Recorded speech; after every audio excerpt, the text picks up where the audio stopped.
We turn our focus now to the ongoing Middle East conflict, which has sparked a sharp energy crisis in Nigeria, with fuel prices surging by approximately 47%. Can you believe that?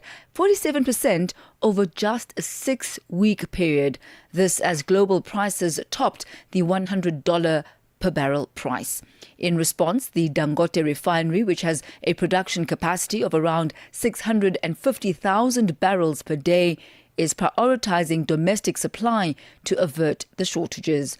Meanwhile, some analysts are urging the government to use the anticipated windfall from higher oil prices to help ease the burden on citizens and businesses, warning that escalating fuel costs are already exacerbating economic hardships. For more on this, we joined on the line by our correspondent in Nigeria, Jonathan James Lyangohn. A very good afternoon to you, Jonathan. Good to be talking to you once again. But maybe let's start with an understanding of how the Nigerian government is responding to the fuel price volatility, as well as these disruptions in supply that have been linked to this US-Israel-Iran conflict. Good afternoon. Good afternoon, Thami, and nice talking to you this afternoon. With respect to Nigeria's handling of the current situation, the official position by the government, the federal government of Nigeria, is that it indeed has noted that this situation does exist, and it has put in place measures that will make sure that the country doesn't get to grapple with the consequences of the war in Iran more than it already is dealing with. And it may interest you to know that just like many countries around the world, the impact was sharp, it was sudden, and it was deep. And for a country that has an economy that revolves around petroleum and petroleum-related products and services, you can only imagine the impact on domestic public transportation, which is hugely privately operated. And that always has a way of ricocheting or multiplying into other sectors. For instance, in terms of value chains delivery for agricultural products, the prices of transportation goes up, then the prices of food go up. The price of transportation goes up, then the cost and impact on workers getting to work goes up. And that is what we have seen so far. But the federal government says that it is looking at that. And I think, was it a week ago or so, the nation's Minister of Finance and the Coordinating Minister of the Economy said that the federal government is closely watching this, but they haven't spelled out clearly what these measures are. Thami? So we understand, Jonathan, that the Independent Petroleum Marketers Association of Nigeria has asked the federal government to cut off some taxes as well as charges on petroleum products in order to help reduce the prices at the pumps. What has been the response of the government to this? Well, the prices are still kept as to how they've been. In fact, what we have seen actually has been sharp increases, all in the span of literally hours in some cases. And the Dangote Refinery is now, as at last month, it had revved up its production capacity and was responsible for production of about 92% of the nation's local fuel consumption. And one of the things that we also saw was the federal government through the Department for NMDPRA, that's the department that issues licenses for petroleum importation. So what we saw was an immediate pronouncement by government saying that henceforth they are no more going to be issuing licenses because there's sufficient petroleum locally. But now with all of the unions asking for this, on the one hand, we have had Dangote Refinery, which operates entirely privately, offer its own explanation as to the reasons for this increases in fuel prices.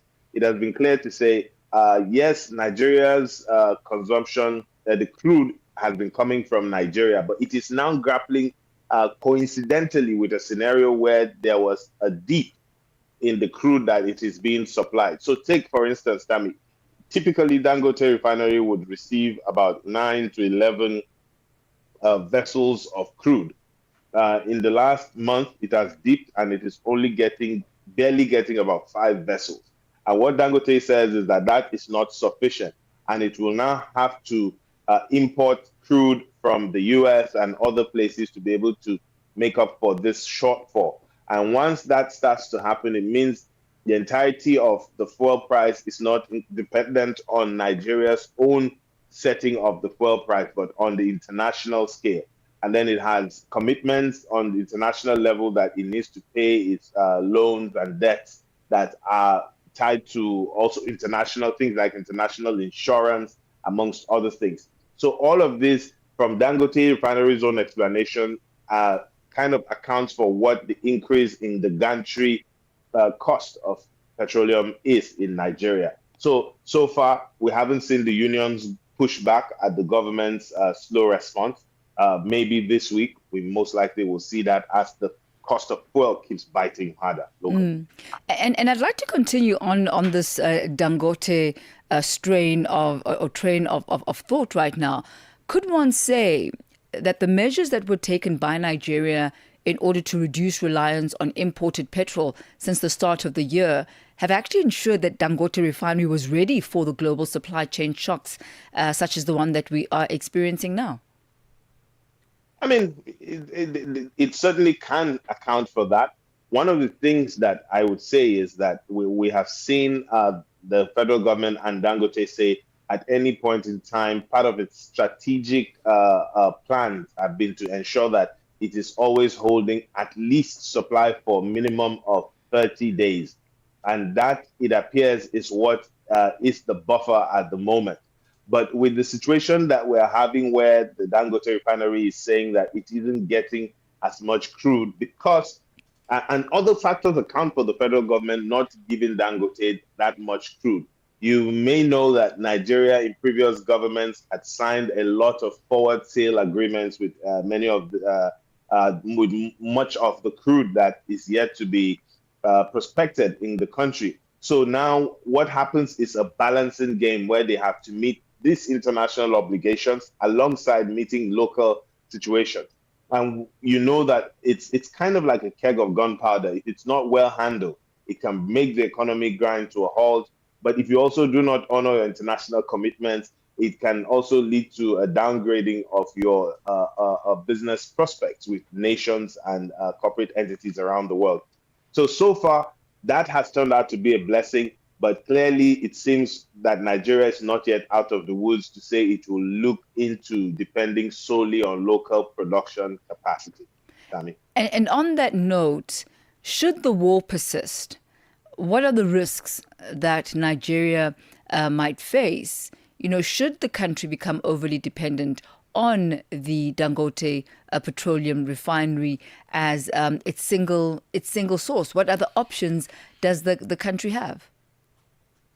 So far, what we have seen the federal government trying to do is to push to expedite a granting of licenses for deep water prospecting of oil, especially to its what is called the Local Content Act, which encourages local businesses participating in this. Up until now, the bulk of local businesses that participate in the oil and gas business are mostly confined to mostly the offshore, the onshore.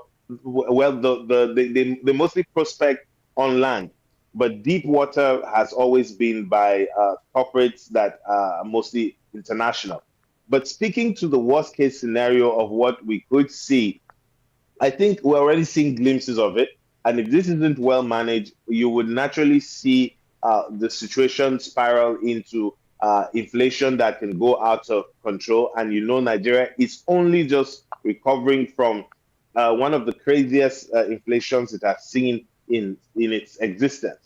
So for it to now get back to that, into the doldrums, it certainly is not going to speak well for the country. Then we probably would see a situation where Dangote's refinery may have to scale down on operations if it's not able to do the things that it's doing in terms of getting the crude that it should be getting.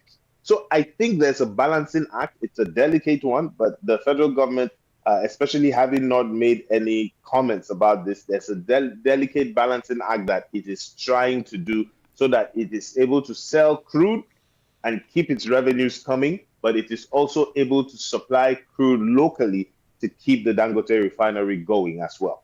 Thami? Jonathan James Lyangohn, always a pleasure. Thank you for that update coming out of Nigeria. Have a nice day. Have Pleasure a talking great to one you. too. Always a pleasure.